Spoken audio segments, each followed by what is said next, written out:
ईश्वर चाहते हैं कि हर मनुष्य मुक्ति प्राप्त करे, हर मनुष्य उनके साथ अनंत काल तक जीवित रहे, जीवन बिताए।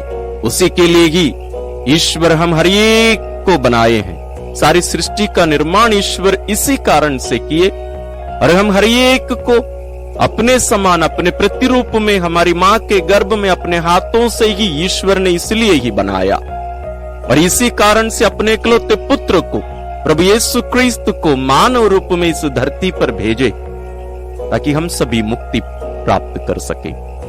और आज भी ईश्वर हमारे पीछे लगे रहते हैं, हमें ढूंढ निकालते रहते हैं जब कभी हम उनसे दूर चले जाते हैं। ईश्वर की इस योजना को समझने, उनके इस प्रेम को समझने के लिए आज की इस साधना में आपका मैं स्वागत करता हूं। आइए हम अपने आप को तैयार करें। अपना पवित्र बाइबल, अपनी डायरी, पेन, पेंसिल सब अपने साथ ले लीजिए और आपका निर्धारित स्थान ग्रहण करिए। आप ध्यान रखें कि पूरी साधना आप एक साथ करें, बीच में आप उठकर ना चले जाएं, बीच में बंद ना कर दें, क्योंकि पूरी साधना को एक साथ करना अनिवार्य है। इसलिए आप अपने परिवार के प्रियजनों से भी कहिए कि वे आपको डिस्टर्ब ना करें बीच बीच में। आप भी उसी प्रकार के एक समय को निर्धारित करिए, चुनिएगा भी। आइए हम प्रारंभ करें। अपनी आंखें बंद कर लीजिए, अपने आप को ईश्वर की उपस्थिति में रखिए, इस सच्चाई को ध्यान में रखिए कि स्वयं ईश्वर आपके सामने, आपके साथ यहां उपस्थित है। यह विश्वास और यह कार्य निर्णायक है, बहुत जरूरी है। वो जितना भी समय लगे इसको करने में, आप समय लीजिए, इसको पूरा करके ही आगे बढ़िएगा। आइए हम शुरू करें। पिता और पुत्र और पवित्र आत्मा के नाम पर आमीन। हे परम पावन दयालु पिता, हम तुझे धन्यवाद देते हैं, तेरी महिमा गाते हैं, तेरा जय जयकार करते हैं प्यारे पिताजी, कि तू हम निरे मनुष्यों को इतना प्यार करता है कि हम सबों को अपने हाथों से बनाया है, अपने समान, अपने प्रतिरूप बनाया है, और हमें अपनाने के लिए, अपने साथ सदा जीवित रखने के लिए अपने इकलौते पुत्र को हमारे मुक्तिदाता के रूप में हमारे बीच में भेजा है। वे आकर हमें अपने जीवन, दुखभोग, मृत्यु, पुनरुत्थान के द्वारा हमें आपकी संतान बना लिए हैं। हम तेरी इस योजना, तेरी इच्छा, तेरे कार्य के लिए हम तुझे धन्यवाद देते हुए आज की इस साधना को हम तेरे श्री चरणों में रखते हैं प्यारे पिता। हम सबों को कृपा प्रदान कर कि हम सभी पूरा ध्यान आपके वचनों पर लगाकर हम आपकी इच्छा पूर्ण रूप से जान सकें, आपके प्रेम को हम समझ सकें, और आपको हम प्रत्युत्तर, उचित प्रत्युत्तर दे सकें। एक हमारे पवित्र आत्मा ईश्वर, तू हमारे साथ रहता है, हमारे शरीर में रहता है, हमें संभालने की कृपा कर। हम अपना पूरा ध्यान तेरे प्रेरणा पर लगाए रखकर तेरी बातों को ध्यान से सुनने, समझने की कृपा हमें प्रदान कर। जिस शक्ति और उद्देश्य से तूने सुसमाचार लेखकों को प्रेरित किया, उसी प्रकार हमें भी प्रेरित कर, ताकि हम इन वचनों को ध्यान से समझ सकें, अपनाते हुए उससे जीवन प्राप्त कर सकें।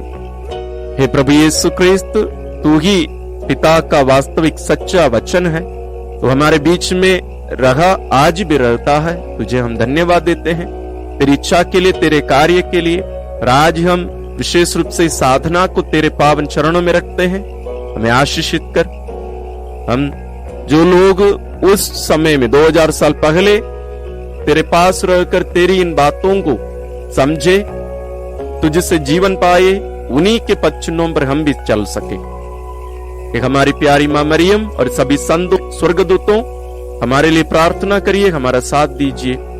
हम ये प्रार्थना करते हैं अपने प्रभु क्रिस्त के द्वारा, आमीन। आज की साधना के लिए हम जो वचन चुने हैं वो है संत लूकास रचित सुसमाचार अध्याय 16 पद संख्या 19 से 31 तक। The gospel according to saint Luke chapter 16 verses from 19 to 31। एक अमीर था जो बैंगनी वस्त्र और मलमल पहनकर प्रतिदिन दावत उड़ाया करता था। उसके फाटक पर लाजरुस नामक कंगाल पड़ा रहता था, जिसका शरीर फोड़ों से भरा हुआ था। वह अमीर की मेज की जूठन से अपनी भूख मिटाने के लिए तरसता था और कुत्ते आकर उसके फोड़े चाटा करते थे। वह कंगाल एक दिन मर गया और स्वर्गदूतों ने उसे ले जाकर इब्राहिम की गोद में रख दिया। अमीर भी मरा और दफनाया गया। उसने अधोलोक में यंत्रणाएं सहते हुए अपनी आंखें ऊपर उठाकर दूर ही से इब्राहिम को देखा और उसकी गोद में लाजरुस को भी।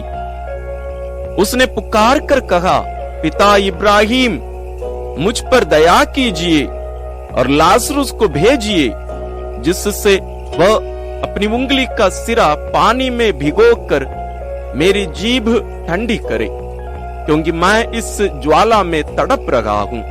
इब्राहिम ने उससे कहा, बेटा, याद करो कि तुम्हें जीवन में सुख ही सुख मिला था और लाजरुस को दुख ही दुख। अब उसे यहां सांत्वना मिल रही है और तुम्हें यंत्रणा।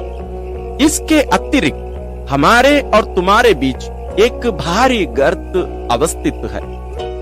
इसलिए यदि कोई तुम्हारे पास जाना भी चाहे तो वह नहीं जा सकता और कोई भी वहां से इस पार नहीं आ सकता। उसने उत्तर दिया, पिता, आपसे एक निवेदन है, आप लाजरुस को मेरे पिता के घर भेजिए, क्योंकि मेरे 5 भाई हैं। लाजरुस उन्हें चेतावनी दे, कहीं ऐसा ना हो कि वे भी यंत्रणा के इस स्थान में आ जाएं। इब्राहिम ने उससे कहा, मूसा और नबियों की पुस्तकें उनके पास है, वे उनकी सुने। अमीर ने कहा, पिता इब्राहिम, वे कहां सुनते हैं, परंतु यदि मुर्दों में से कोई उनके पास जाए तो वे पश्चाताप करेंगे। पर इब्राहिम ने उससे कहा, जब वे मूसा और नबियों की नहीं सुनते, तब यदि मुर्दों में से कोई जी उठे तो वे उसकी बात भी नहीं मानेंगे। इस सुसमाचार को हम बहुत बार सुने हैं, बहुत बार पढ़े हैं, फिर भी आप कम से कम 2-3 बार समय लेकर ध्यान से इसको पढ़िए। आइए हम साधना के पहले चरण में जाएंगे। संत लूकस रचित सुसमाचार भावनाओं से भरा एक सुसमाचार है। संत लूकस एक गैर यहूदी थे। शायद पूरे पवित्र बाइबल में एक गैर यहूदी का पुस्तक यदि हम पाए, वो शायद संत लूकस रचित सुसमाचार है। और संत लूकस एक वैद्य थे, डॉक्टर थे, बहुत शिक्षित थे। तो जरूर ग्रीक भाषा में या यूनानी भाषा में, उसको ग्रीक को यूनानी बोलते हैं ना हिंदी में, उस भाषा में वो बहुत ही एक्सपर्ट जरूर रहे हो। इसलिए इनके द्वारा रचित इस सुसमाचार में हम बहुत सारी घटनाओं को भावनाओं के साथ हम महसूस करके, अनुभव करके हम पढ़ सकते हैं, हम जी सकते हैं वास्तव में इसको। और संत लूकस हर छोटी बात को ध्यान से अपने लेख में हम पर प्रकट करते हैं, हमें बताते हैं। इस बैकग्राउंड को ध्यान में रखकर हम इस सुसमाचार को, आज की इस पाठ पर हम थोड़ा सा मनन करेंगे। आइए, संत लूकस रचित सुसमाचार अध्याय 16 में बहुत सारे दृष्टांत। आप इस अध्याय को, आपके हाथ में पवित्र बाइबल है, आप थोड़ा सा पलट कर देखिएगा। ये पूरे अध्याय शुरुआत से ही हम यहाँ देख सकते हैं। इस अध्याय को प्रभु यीशु बेईमान करिंदा का दृष्टांत, धन का सदुपयोग, फरिसियों का लोभ, ईश्वर के राज्य के लिए उत्सुकता, संहिता का महत्व, विवाह का बंधन, इन सभी के बारे में शिक्षा देते हैं, दृष्टांतों का प्रयोग करते हैं। और समापन में अमीर और लाजरुस के इस दृष्टांत को लोगों को बताते हैं, सुनाते हैं। ये दृष्टांत में हमें बाहरी रूप से लगता है ये जो अमीर व्यक्ति है वो बहुत बुरा रहा होगा। बिल्कुल नहीं। मेरी दृष्टि में ये जो अमीर था बहुत ही अच्छा व्यक्ति था। इस पाठ पर ध्यान आप दिए होंगे तो आप देखेंगे कि ये अमीर व्यक्ति लाजरुस को अपने घर के प्रवेश द्वार पर गेट के पास बैठने देता था। आप अपने घर के सामने कोई गरीब, कोई भिखारी, लाजरुस के समान फोड़ों से भरा हुआ एक शरीर वाले व्यक्ति को अपने घर के सामने बैठने देंगे आप? शायद मैं नहीं। तो ये कितना अच्छा व्यक्ति रहा होगा। और इस पाठ में हमें पता चलता है कि इस अमीर व्यक्ति लाजरुस को नाम से जानता है। कैसे हमें पता चलता है? अमीर जब नरक में रहता है, इब्राहिम से लाजरुस का नाम लेकर उन्हें बताता है, उन्हें संबोधित करता है या उनके बारे में या उनको भेजने के लिए कहता है। तो हमें इससे पता चलता है कि ये अमीर व्यक्ति ना तो लाजरुस को अपने घर के सामने बैठने दिया करता था, बल्कि उसको व्यक्तिगत रूप से नाम से जानता था। ये बहुत बड़ी बात होती है। इसलिए मैंने कहा है कि ये अमीर व्यक्ति एक अच्छा व्यक्ति था। लेकिन इसकी समस्या कहां पर है? समस्या और कहीं पर नहीं है। मैं सोचता हूं आज के समाज में, आज के समय पर यदि ये अमीर व्यक्ति रहा होता तो ये बहुत अच्छे व्यक्तियों में से एक होता। लेकिन इसकी गलती कहां हुई? इस संदर्भ में हमें प्रभु यीशु की शिक्षा, जो प्रभु यीशु अंतिम न्याय के बारे में हमें दिए हैं, जिसको हम संत मत्ती रचित सुसमाचार अध्याय 25 में पाते हैं, उसकी दृष्टि से, उस घटना की या उस शिक्षा के दृष्टिकोण से हमें इस सुसमाचार को, इस घटना को देखना जरूरी है। जैसे आप चश्मा पहनते हैं, जरूर आपकी आंख अच्छी होगी, फिर भी मान लीजिए आप एक काला चश्मा पहन ले तो जो कुछ आप देखेंगे या हम देखते हैं वो सब काला दिखता है। यदि हम पीला चश्मा पहनकर सब कुछ देखेंगे तो सब पीला दिखेगा ना।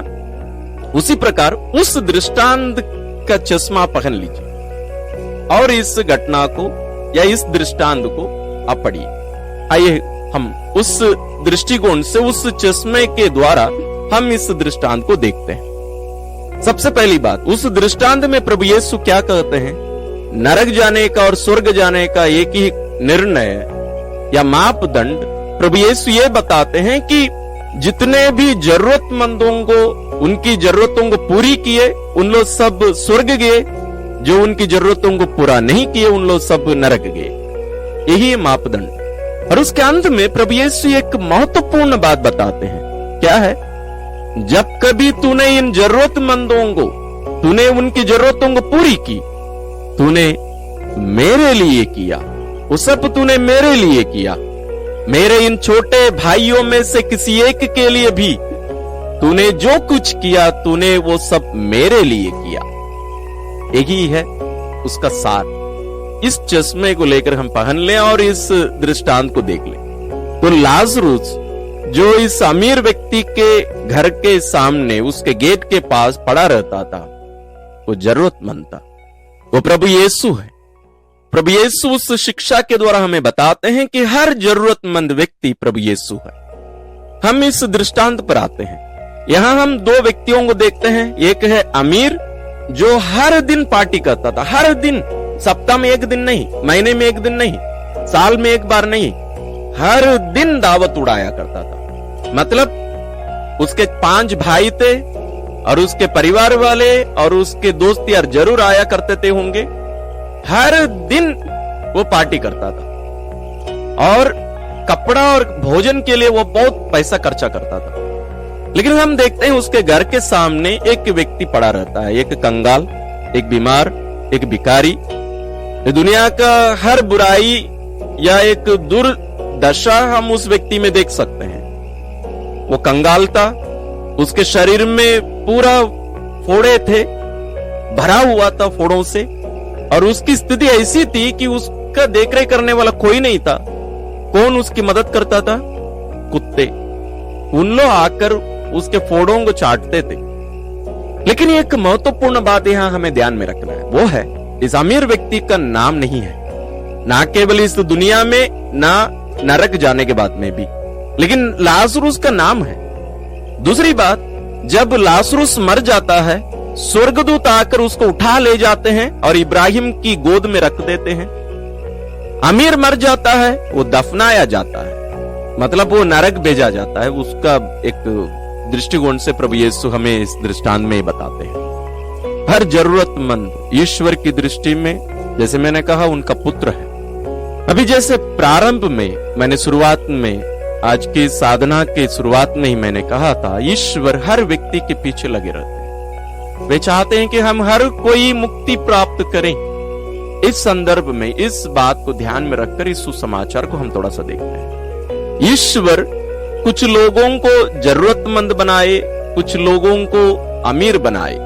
या अमीर केवल आर्थिक रूप से नहीं, हर स्थिति में, हर परिस्थिति से हम देख सकते हैं। कोई बुद्धिमान हो, किसी के पास बहुत सारी खूबियां हो, टैलेंट्स बहुत सारे हो, और किसी के पास बहुत ज्यादा धन दौलत हो, किसी के पास अच्छे अच्छे नाच गान करने के कुछ टैलेंट्स हो, और किसी के पास अच्छे बोलने की क्षमता हो, किसी के पास सुनने की अच्छी क्षमता हो। इस प्रकार हम बहुत सारे धन को हम देख सकते हैं। अमीरता को या अमीर होने की बात को हम दुनिया में देख सकते हैं। केवल आप आर्थिक रूप से मत देखिएगा। दूसरे तरफ कुछ लोगों को ईश्वर जरूरतमंद होने की उस स्थिति में रख दिए हैं।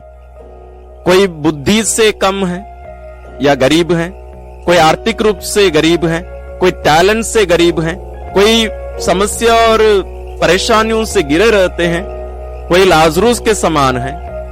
इस प्रकार हम दुनिया में दो प्रकार के लोगों को, अमीर और गरीब को हम देख सकते हैं। तो ये अमीर केवल आर्थिक रूप से अमीर नहीं, गरीब केवल आर्थिक रूप से गरीब नहीं है। जैसे संत मदर तेरेसा भी कहा करती थी कि दुनिया में आज लोग खाने पीने के लिए ज्यादा गरीब नहीं है, बल्कि लोग भूखे हैं, प्यासे हैं प्यार के लिए। प्यार की कमी है दुनिया में आज।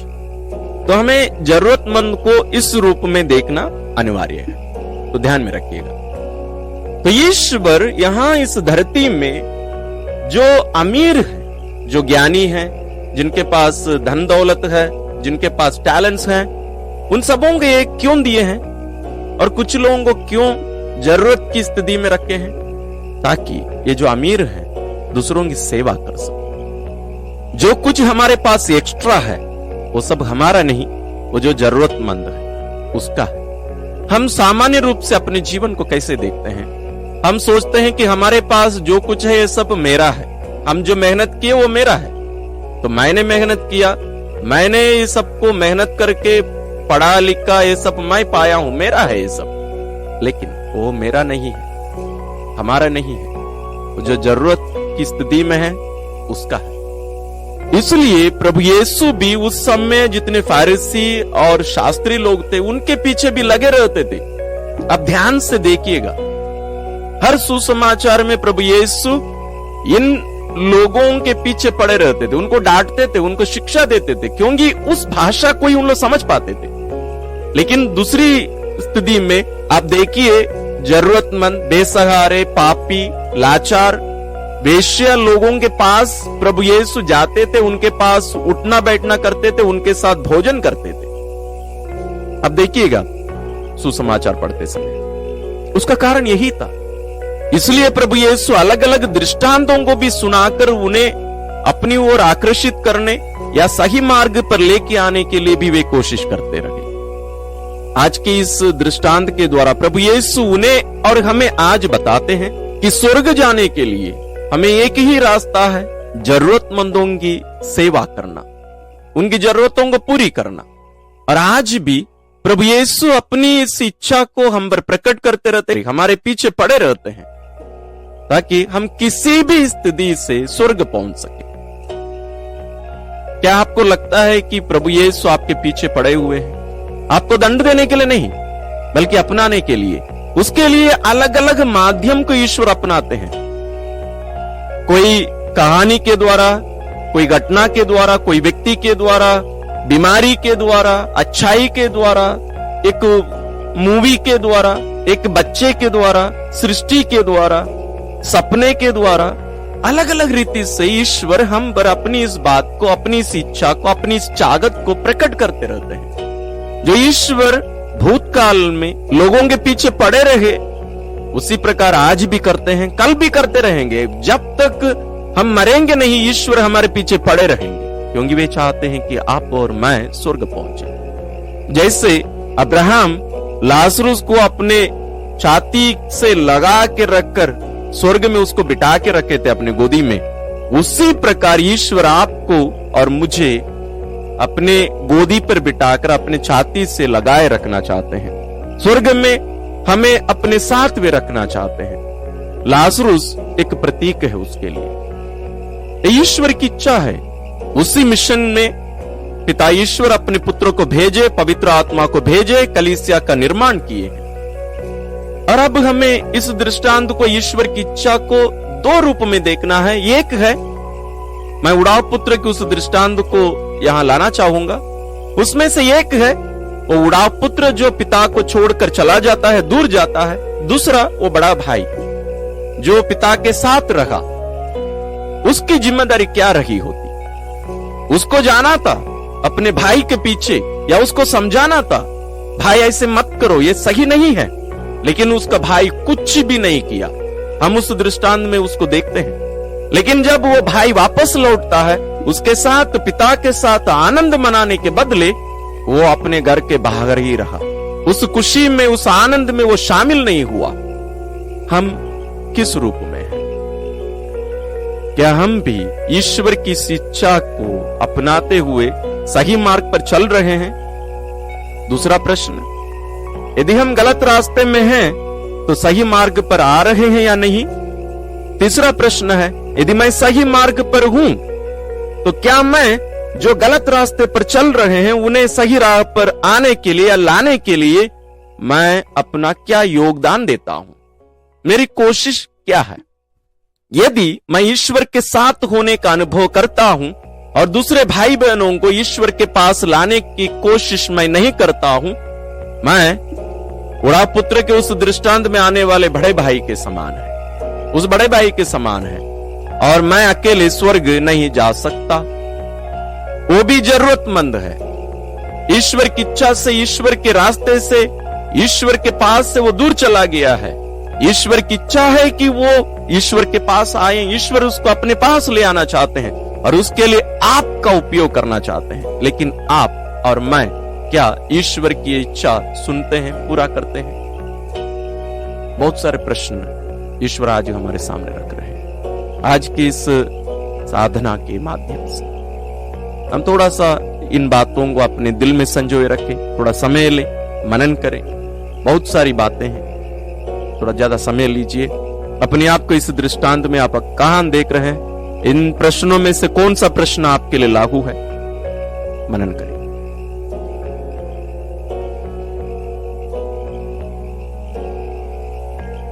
हम साधना के दूसरे चरण में प्रवेश करते हैं, प्रत्युत्तर। हे प्रभु यीशु, आज भी मैं बहुत बार ऐसे जीवन जीता हूं मानो ये दुनियाई जीवन ही सब कुछ है, इसके बाद कोई जिंदगी है ही नहीं।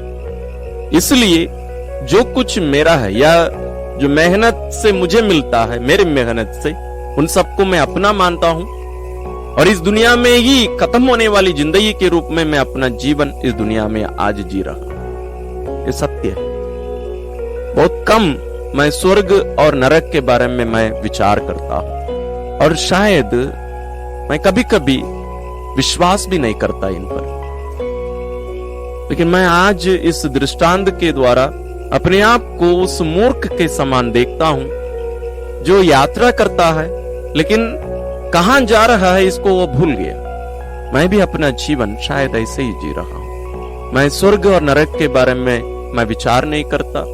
मैं किस ओर जा रहा हूं, स्वर्ग की ओर जा रहा हूं या नरक की ओर जा रहा हूं, इसके बारे में मैं विचार नहीं करता। इस कारण शायद मैं नरक की ओर जा रहा हूं। प्रभु, आज मैं उस अमीर के समान तुझसे प्रार्थना करता हूं, मुझे सद्बुद्धि दे। मुझे आज ऐसे लगता है कि लाजरुस जीवित होकर, जिंदा होकर मुझे चेतावनी दे रहा है कि तू अपना रास्ता बदलो। इस रूप में तुम जियोगे तो तुम भी उस अमीर के समान नरक जाओगे।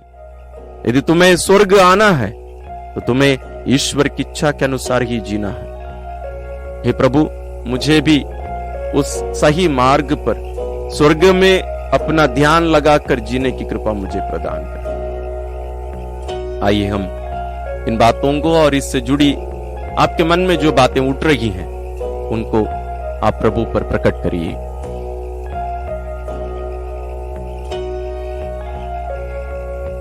हे प्रभु यीशु, आज मेरे जीवन में भी बहुत सारे दुश्मन लोग हैं जो मुझसे नफरत करते हैं, मेरा विरोध करते हैं, लेकिन मैं उनसे प्यार नहीं कर पाता हूं, मैं उनके लिए प्रार्थना नहीं कर पाता हूं। जैसे तूने तेरे दुश्मनों के लिए या जो नरक की ओर जा रहे थे उनके लिए तूने प्रार्थना की और उन्हें सन्मार्ग पर लाने के लिए, सही मार्ग पर लाने के लिए तूने पूरा पूरा प्रयत्न किया। उन लोग तुझसे नफरत करते रहे लेकिन तू उनसे प्यार करता रहा। तू अपने मार्ग से, अपने राह से दूर जा रहा था, उनके पीछे पीछे जा रहा था। प्रभु, मुझे भी वो दृष्टि प्रदान कर। खोई हुई भेड़ों के लिए, उन्हें वापस लाने के लिए प्रयत्न करने वाले उस सच्चे चरवाहा का मनोभाव मुझे भी प्रदान कर। तेरे समान प्यार करने का मन मुझे भी प्रदान कर, वही हृदय मुझे भी प्रदान कर, और प्रभु मैं भी सन्मार्ग पर चल सकूं। आइए हम थोड़ा समय इन बातों को अपने मन में संजोए रखकर थोड़ा समय ईश्वर के साथ बिताएं। हम साधना के चौथे चरण में प्रवेश करते हैं, वो है निर्णय या संकल्प लेना। इस दृष्टांत और आज के मनन चिंतन के द्वारा आपके मन में बहुत सारे प्रश्न उठे होंगे। आपको जरूर लग रहा होगा कि आप कहां पर हैं, आप नरक की ओर जा रहे हैं या स्वर्ग की ओर जा रहे हैं। नरक पर, स्वर्ग पर आप विश्वास करते हैं कि नहीं? आपके दुश्मनों से या जो नरक की ओर जा रहे हैं उनसे आप प्यार करते हैं कि नहीं, और उन्हें सन्मार्ग पर लाने के लिए कितना प्रयत्न करते हैं। इन सबों पर थोड़ा सा मनन करिए और कुछ संकल्प, कुछ निर्णय अपनी डायरी में लिखिए और आज से ही उन्हें लागू करने की कोशिश करिए। आइए हम इन सभी निर्णयों को, इन सभी चाहतों को, मनोकामनाओं को प्रभु के चरणों में, पिता के चरणों में रखकर आइए हम प्रार्थना करें। हे परम पावन दयालु पिता, हम तेरी स्तुति और आराधना करते हैं, तेरी महिमा गाते हैं, तेरा जय जयकार करते हैं तेरी इच्छा के लिए, तेरी योजना के लिए, हम हर एक के लिए, कि तू चाहता है कि हम हर कोई स्वर्ग पहुंचे, हम हर कोई तेरे साथ अनंत काल तक जीवित रहें।